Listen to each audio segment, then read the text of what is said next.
மகர ராசி என்பர்களே, சார் இப்போ பார்த்து பத்திரமா இருக்கக்கூடிய ஒரு முக்கியமான 3 ராசிகளில் இந்த மகரம், மீனம், மேஷம் கொஞ்சம் பார்த்து பக்குவமாக இருந்துக்கணும் அப்படிங்கிறதுல ஒரு முக்கியமான ராசிகளாக அமைஞ்சிருக்குங்க.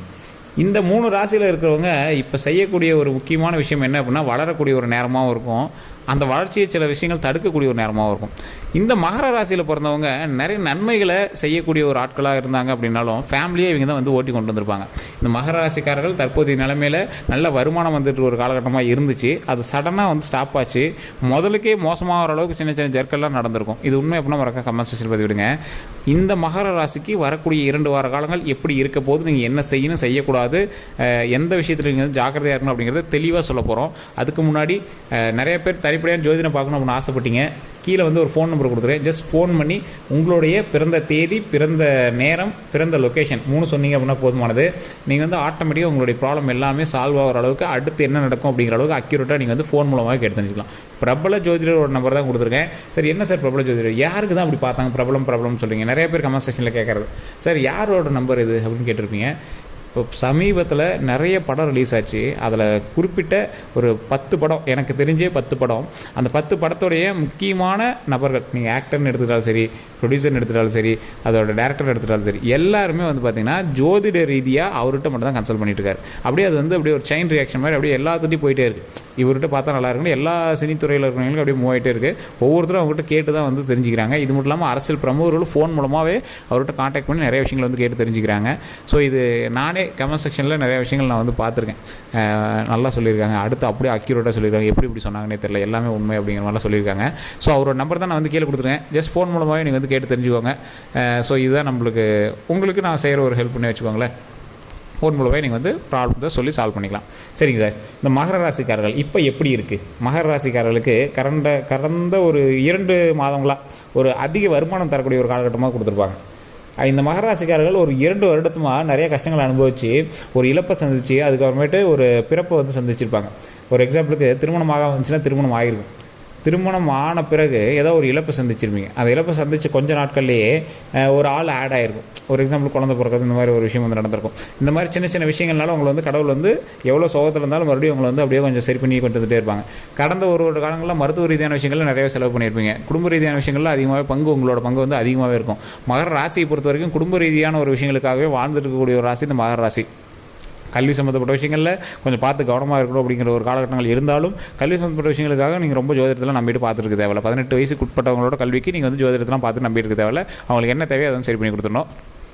உடல் ரீதியான விஷயங்களில் லைட்டாக எந்த ஒரு விஷயம் தோணுச்சு அப்படின்னாலும் உடனே டாக்டரை பார்த்துனா ஜோதிடத்தை நம்பிட்டு இருக்கக்கூடாது. டிஸ்க்ளைமராகவே சொல்லிடும்.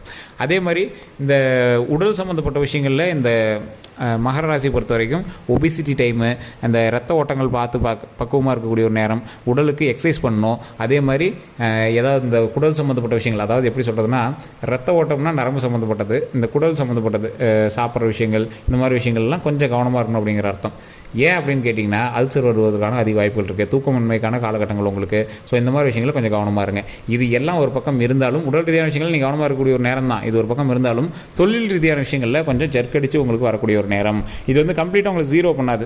நான் தெளிவாகவே சொல்லிடுறேன். இடமாற்றம் வந்து உங்களுக்கு இருக்குது அப்படிங்கிற பட்சத்தில், இடமாற்றம் வந்து பக்கத்தில் இருக்கக்கூடிய ஒரு ஏதோ ஒரு குறிப்பிட்ட ஏரியாவுக்கு நீங்கள் வந்து கொஞ்சம் கொஞ்சம் மாறிட்டே இருந்தீங்க அப்படின்னா உங்களுக்கு வந்து சரியாக போயிடும். மற்றபடி உங்களுக்கு டோட்டலாக வந்து தொழில் ரீதியாக ஜீரோ பண்ணாது.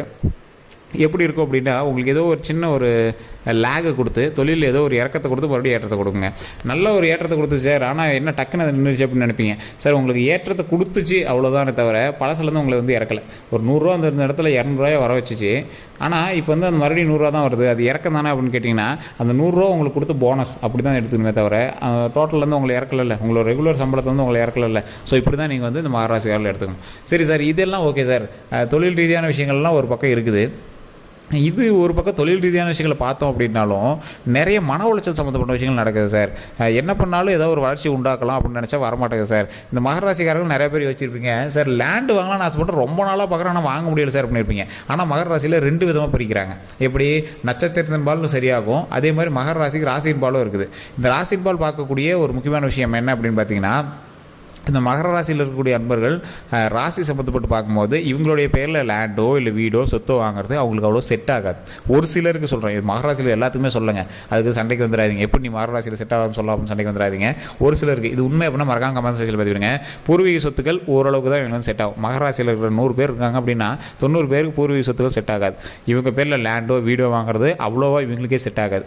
இவங்க வாங்கின வீடுகளோ லேண்டுகளோ எல்லாமே எங்களுக்கு குழந்தை பேரில் வாங்கியிருப்பாங்க, இல்லை மனைவி பேரில் வாங்கியிருப்பாங்க, மனைவி அந்த கணவன் பேரில் வாங்கியிருப்பாங்க. அதே மாதிரி இவங்களோட வீட்டில் இருக்கிற வேறு யாராவது ஒரு பேரில் தான் வந்து எல்லாமே சரி பண்ணி விட்ருப்பாங்க. ஸோ அந்த அளவுக்கு வந்து இந்த விஷயங்கள் வந்து அமைஞ்சிருக்கும். இது உண்மை அப்படின்னா மறக்காம கமெண்ட் செக்ஷனில் பதிவிடுங்க.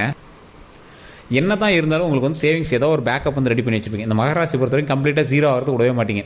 சார் ஒரு வருமானம் வரல அப்படின்னா அந்த மாதத்தை எப்படி சரி பண்ணணும் அப்படிங்கிறத இவங்ககிட்ட தான் கேட்டு தெரிஞ்சுக்கணும். ஒரு வருமானம் வருது வரல அதெல்லாம் அப்புறம், அதை எப்படி சேவிங்ஸில் வைக்கணும். ஒரு அமௌண்ட் வந்துச்சு, அந்த அமௌண்ட் எப்படி சேவிங்ஸ் வைக்கணும், எதில் போட்டு வச்சா சேவிங்ஸ் ஆகும். போஸ்ட் ஆஃபீஸில் போடலாமா, லேண்டு வாங்கலாமா, வீடு வாங்கலாமா, எது வாங்கினா லாஸ் இல்லை, எந்த ஸ்டாக்கில் போட்டால் நல்ல வருமானம், எந்த எஃப்டியில் போடலாம். ஸோ இந்த மாதிரி ஏதாவது ஒரு விஷயங்கள் மூலமாக இவங்க வந்து சேவிங்ஸ் உருவாக்கி வச்சுருப்பாங்க. ஒரு வருஷம் வருமானம் வரல அப்படின்னாலும் இவங்க கவலைப்படுவாங்களே தவிர, ஆனால் இவங்களை காப்பாற்றிக்கிற அளவுக்கு பேக்கப் இருக்கும். இல்லை சார் நீங்கள் சொல்கிறதுனா இல்லை, உண்மை இல்லை, பொய் அப்படின்னு சொன்னீங்கன்னா கண்டிப்பாக உங்களுடைய ஃப்ரெண்டு மகராசியாக இருக்காங்க, இல்லை வேறு எங்கே இருக்காங்க அப்படின்னா உங்களோட ஃப்ரெண்டுகிட்ட கேளுங்க. சார் இந்த மகராசிக்காரன் எப்படிப்பட்டவன்னு கேளுங்க. ஃப்ரெண்டு தான் உண்மையை சொல்லுவான். அவன் சொல்லுவான், ஐயோ இந்த ஆள் காசு வரலங்கிறான், ஆனால் எப்படி ஃபேமிலி ஓட்டுறானே தெரில, அது பிரச்சனை இது பிரச்சனைங்கிறான், ஆனால் எப்படி லேண்டு வாங்கினான்னு தெரில, காசே இல்லைங்கிறான், எப்படி சேவிங்ஸ் பண்ணி வச்சான்னு தெரில அப்படிம்பாங்க. ஸோ ஏதோ ஒரு வகையில் நீங்கள் வந்து சேவிங்ஸ் அதிகமாக பண்ணுவீங்க. தேவையில்லாத செலவுகளை கொஞ்சம் குறைச்சி பண்ணக்கூடிய ஒரு ஆட்கள் நீங்கள். ஒரு 10 ரூபா செலவானாலும் இது ஏன் அங்கே தேவையில்லாமல் செலவாகுது அப்படின்னு யோசிக்கக்கூடிய ஆட்கள் நீங்கள். இந்த மகர ராசி மகர லக்னம் இருக்கிறீங்களாம், இந்த கஞ்சத்தனம் கொஞ்சம் இருக்கும். இந்த கஞ்சத்தனம் கூட சொல்ல முடியாது, சேவிங்ஸுக்கான ஒரு முக்கியமான விஷயம். மற்றவங்க பண்ணுற ஆடம்பரத்தை தவிர்த்து ஒரு முக்கியமாக ஒரு குறிப்பிட்ட அளவுக்கு நீங்கள் வந்து செய்யணும் அப்படிங்கிறது உங்களுடைய சேவிங்ஸுக்கான விஷயம். சரி சார், இதெல்லாம் ஒரு பக்கம் இருக்கட்டும் சார். இனி வரக்கூடிய வாழ்க்கை எப்படி இருக்க போகுது, இந்த 2 வார காலங்கள் எப்படி நம்மளுக்கு வந்து உயர்வை தரப்போகுது அப்படிங்கிறவங்களுக்கு, சார் இந்த 2 வார காலங்கள் உங்களுக்கு ஏற்கனவே இருந்த நார்மலான வருமானம் வந்தாவே போதுங்கிற ரேஞ்சில் நீங்கள் வந்து வந்திருப்பீங்க. ஒரு சின்ன சர்க்கிள்கள் மூலமாக பல இது வந்ததாவே போதும் அப்படிங்கிற ரேஞ்சுக்கு வந்திருப்பீங்க. அதே மாதிரி சில கண்ணுப்படுற தருணம், இந்த விஷயங்கள்லாம் கொஞ்சம் கண்ணுப்படுது அப்படின்னு சொல்லுவாங்க பார்த்தீங்கன்னா, அந்த மாதிரி நீங்கள் வந்து கொஞ்சம் ஆடம்பரமாக செய்யக்கூடிய விஷயங்கள்னால கண்ணுப்பட்டுருக்கு அப்படின்னு தான் சொல்லணும். அதெல்லாம் சுற்றி போட்டிங்க அப்படின்னா ஆட்டோமேட்டிக்காக சரியாக போயிடும். எந்த ஒரு செயல்கள் செய்தாலும் கல்வி ரீதியான விஷயங்களுக்கோ இல்லை நீங்கள் ஏதாவது ஒரு டாப் லெவல் பிஸ்னஸ் பண்ணுறீங்க அப்படின்னா கொஞ்சம் சீக்கிரட்டாக செய்கிறது ரொம்பவே நல்லது. அதை ஒரு ஆடம்பரமாக பண்ணி அதை ஒரு பில்டப் பண்ணி நீங்கள் தான் பண்ணுறீங்கன்னு தெரிஞ்சு பண்ணுறத விட அதை கொஞ்சம் சைலண்ட்டாக பண்ணிங்க அப்படின்னா உங்களுக்கு ரொம்பவே நல்லது. இதுதான் வந்து மகர ராசியை பொறுத்த வரைக்கும் ஒரு முக்கியமாக தெரியுதுங்க. அதே மாதிரி இந்த மகர ராசிக்காரர்கள் எதை செய்யணும், இப்போ செய்யக்கூடிய விஷயங்கள், நீங்கள் தொழில் செய்கிறீங்க, லேண்டு வாங்குறீங்க, வீடு வாங்குறீங்க, வேறு எங்கள் பேரில் வாங்குறீங்க அப்படின்னா உங்கள் குடும்பத்தில் இருக்கிற யாரோ ஒரு ஒய்ஃபோ இல்லை பையனோ எங்கள் பேர் வாங்குறதெல்லாம் வாங்கலாம், ஒன்றும் பிரச்சனை கிடையாதுங்க. உங்கள் பேர்லேயே வாங்குறீங்க அப்படின்னா ஏதாவது ஒரு டாக்குமெண்ட் இருக்குது, அதை சரி பார்த்துட்டு ஈஸி செக் பண்ணிவிட்டு எல்லாம் பார்த்து வாங்க. வாகன ரீதியான விஷயங்கள்லாம் பண்ணுறீங்க அப்படின்னா பார்த்து வண்டி வாங்க. அதே மாதிரி நீங்கள் யாருக்காவது வாகனத்தை வந்து ட்ரைவ் பண்ணுறதுக்கு கொடுக்குறீங்க அப்படின்னா ரொம்ப ரொம்ப கவனமாக கொடுக்க வேண்டிய காலகட்டம். அது வாகனத்தை யாருக்காவது கொடுக்குறீங்க, உங்களோட வண்டி வந்து ஓடிட்டு லிஃப்ட் கேட்டு போயிட்டு வரான், கொடுறாங்க அது வரைக்கும் போயிட்டு வர அப்படின்னு கேட்குறான், இதெல்லாம் ரொம்ப கவனமாக இருக்கணும். நீங்களே வாகனத்தில் ட்ராவல் பண்ணுறீங்க அப்படின்னா லாங் ட்ரைவ் போகும்போது ரொம்ப கவனமாக இருக்கணும். குழந்தைகள்லாம் வண்டியில் இருக்காங்க அப்படின்னா ரொம்ப கவனமாக சேஃப்டியாக கூட்டு போயிட்டு வரணும். உங்களை நம்பி வரவங்கள பத்திரமா கூட்டு போயிட்டு வரணும். தேவையில்லாமல் ரோட்டில் யாரோ போயிட்டு இருக்காங்க, லிஃப்ட் கொடுக்குறன்னு போனோம், அவன் வண்டியில் போயிட்டு போது தூங்கிட்டான், வண்டியை ஆட்டிட்டான், அந்த மாதிரி ஏதாவது பிரச்சனைகள்லாம் இருந்துச்சு அதெல்லாம் கொஞ்சம் அவாய்ட் பண்ணி பார்த்து தெரிஞ்சுக்கோங்க. அதாவது தேவையில்லாமல் நீங்கள் செய்யக்கூடிய விஷயங்களை கொஞ்சம் தவிர்த்துக்கோங்க. நீங்கள் நன்மை அப்படின்னு செய்யக்கூடிய விஷயங்கள் பல நேரத்தில் உங்களுக்கு வந்து வேறு மாதிரி திருப்பி போடலாம். ஒரு எக்ஸாம்பிளுக்கு உங்களுக்கு யாராவது சின்னதாக ஒரு விஷயம் சொன்னாவே உங்களுக்கு வந்து கருக்குன்னு இருக்கும், மனசில் ஏற்றுக்க முடியாத ஒரு வழி வந்து உங்களுக்கு உண்டாகும். ஸோ அந்த மாதிரி ஆட்கள் நீங்கள். உங்கள் முன்னாடி யாராவது கொஞ்சம் எடுத்து பேசினாவோ உங்களை ஏதாவது கஷ்டமாக பேசினாவோ உங்களுக்கு வந்து ரொம்ப கஷ்டத்தை தான் இது பண்ணுவீங்க. அது ஒருத்தர் பேசினா அப்படின்னா ஒரு வாரத்துக்கு நீங்கள் வந்து ஃபீல் பண்ணுவீங்க, அவன் அப்படி சொல்லிவிட்டானே அப்படின்னு. ஏன்னா அதெல்லாம் ஏற்றுக்காத ஒரு ஆட்கள் நீங்கள், மற்றவங்களோட பிரச்சனைக்கு போகாத ஒரு ஆட்கள் நீங்கள். அதாவது இந்த மகராசிக்காரில் பொறுத்த வரைக்கும் எதுக்கு நம்மளுக்கு ஊர் வம்பு, எதுக்கு நம்மளுக்கு வீண் வம்பு அப்படின்னு நினைக்கிறவங்க. இருந்தாலும் மனசு வந்து உறுத்திட்டே இருக்கும். உங்கள் கூட பழகிறவங்களோ இல்லை உங்களோட நம்பி வரவங்களோ எல்லாத்துக்கிட்டையுமே நீங்கள் வந்து கொஞ்சம் யோசித்து செய்யக்கூடிய ஒரு விஷயங்கள் தான் நீங்கள் வந்து எப்பவுமே பண்ணிகிட்டு இருப்பீங்க. அந்த மாதிரி ஆட்கள் ஒன்றும் பிரச்சனையே கிடையாதுங்க. இதுக்கு மேலே நீங்கள் வந்து தொழில் ரீதியான விஷயங்களை கொஞ்சம் கவனமாக இருங்க. நீங்கள் வணங்க வேண்டிய தெய்வம் எப்போவுமே வந்து திருப்பதி ஏழுமலையான் தான். உங்களை காப்பாற்றக்கூடிய தெய்வம் திருப்பதி ஏழுமலையான் தான். திருப்பதி ஏழுமலையானோட வழிபாடு மிகப்பெரிய நன்மை கொடுக்கக்கூடிய வழிபாடுன்னு உங்களுக்கு எல்லாருக்குமே தெரியும். திருப்பதி ஏழுமலையான் நீங்கள் போய் வணங்கினாலும் சரி, இல்லை வீட்டில் இருந்து வணங்குனீங்க அப்படின்னா ஓம் திருப்பதி ஏழுமலையானை போற்றி, ஓம் திருப்பதி ஏழுமலையானை போற்றி, ஓம் திருப்பதி ஏழுமலையானை போற்றி அப்படின்னு மறக்காமல் வணங்குங்க. நீங்கள் உங்களோட பக்கத்தில் இருக்கக்கூடிய பெருமாள் கோயிலுக்கு போய் புளி சாதம் அல்லது தயிர் சாதம் இது 2ல் ஏதோ ஒன்று வந்து அங்கே இருக்கக்கூடியவங்களுக்கு கொடுத்தீங்க அப்படின்னா ரொம்பவே நல்லது. அது மூலமாக பல நன்மைகள் உண்டாகும். அதே மாதிரி நீங்கள் வந்து வீட்டிலே இருக்கீங்க அப்படின்னா குலதெய்வ வழிபாடு கண்டிப்பாக பண்ணுங்கள். உங்களோட குலதெய்வம் வந்து எப்போவுமே வந்து இந்த மகர ராசிக்காரர்களுக்கு நல்ல உறுதுணையாக இருக்கும். அடுத்து என்ன செய்யணும் செய்யக்கூடாத வழி நடத்தி கொண்டு போகிறது இந்த குலதெய்வம் அப்படின்னு சொல்லலாம். ஸோ கண்டிப்பாக இந்த வழிபாடு பண்ணிங்க அப்படின்னா உங்களுக்கு ஒரு மிகப்பெரிய நன்மை உண்டாகும். இந்த 2 வாரத்தில் சின்ன சின்ன சர்க்கிள்கள் இருக்கத்தான் செய்யும். அந்த சர்க்கிள் கொஞ்சம் சமாளித்து மேலே வந்துட்டீங்க அப்படின்னா எப்பவும் போல் வருமானம் வருவதற்கான அதிக வாய்ப்புகள் இருக்குது. அதேமாதிரி பழசை கம்பேர் பண்ணும்போது கொஞ்சம் வருமானம் ஓரளவுக்கு தான் இருக்கும். ஆனால் வரக்கூடிய நாட்கள் கொஞ்சம் சரியாக போயிடும். உடல் ரீதியான விஷயங்கள் கொஞ்சம் கவனமாக இருக்கும். மற்றபடி உங்களுக்கு எந்த ஒரு ப்ராப்ளம் கிடையாது. அதே மாதிரி குலதெய்வ வழிபாடு நான் முன்னாடி சொன்ன விஷயம் அதை பண்ணிடுங்க. இது பரிகாரம் அப்படிலாம் சொல்ல, அந்த திருப்பதி ஏழுமலையானை வணங்குறதும் பக்கத்தில் இருக்கக்கூடிய பெருமாள் கோயில்களுக்கு போய் ஆஞ்சநேயர் கோயிலாகவே இருந்தாலும் சரி அங்கே போயிட்டு ராமர் திருவடி கண்டிப்பாக முன்னாடி வச்சுருப்பாங்க. கடவுள்கிட்ட வழிபட்டுட்டு பக்கத்தில் இருக்கக்கூடிய யாராவது ஏழை எளியவர்களுக்கு தயிர் சாதம் அல்லது புளி சாதம் கொடுத்து நீங்கள் வணங்கி வாழ்த்துக்கிட்டு வந்தீங்கன்னா ரொம்பவே நல்லதுங்க. இதுதான் வந்து முக்கியமாக சொல்லக்கூடிய விஷயம்.